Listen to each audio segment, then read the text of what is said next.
Dr. Evie Apia. I'm an internist giving you some COVID commentary. Okay. So I got this question a lot.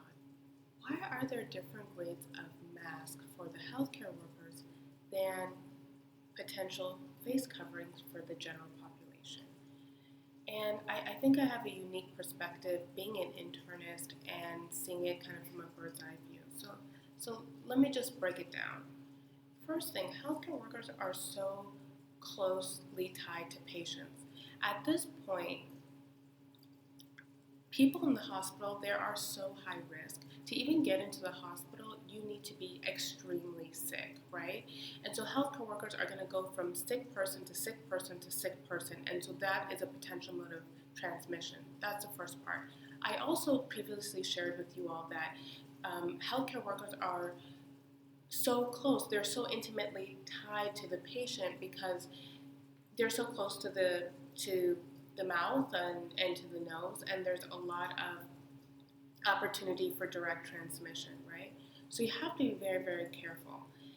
Now, from a systems point of view, I just want to make this analogy that I heard a fellow internist actually share online, and I thought it was so poignant. Let's give an example of an active shooter, hypothetical active shooter. We would arm that police officer to fight this active shooter with the necessary tools. We would give them a bulletproof vest and a gun and neutralize the situation. We would not give them a baseball bat. We would not, and just a regular vest and say, hey, that's good enough. We don't have the supplies. Just do it anyway. Do the best you can. No, because that person would not survive and there would still be an active shooter, right? And one less person to address that active shooter. In the healthcare virus scenario that we're dealing with, more nursing and more doctoring may actually perpetuate and spread the virus, okay? And it's kind of confusing because like police officers and other kinds of first responders, firefighters, they're going to the burning building, they're going to the active shooter, they're going to the point of conflict, to the place of trouble, and neutralizing the situation.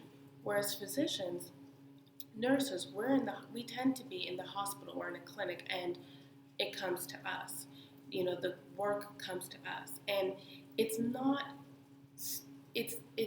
difficult to kind of articulate this, but it's not just about having the equipment and the personnel.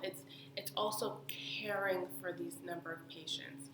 And so sometimes I feel like these kinds of crises may be viewed differently, but we have to really be careful because more nursing and more doctoring may actually worsen the problem. And so I think that is the key, is that from a systems point of view, this is actually an extremely significant point of intervention and why PPE is so important and why we need high-level N95s and PAPRs, for example, to take care of the problem. So I just wanted to shed that light and shed some insight as to what's going on. Make sense? Tell me what you think. Like, comment, and subscribe.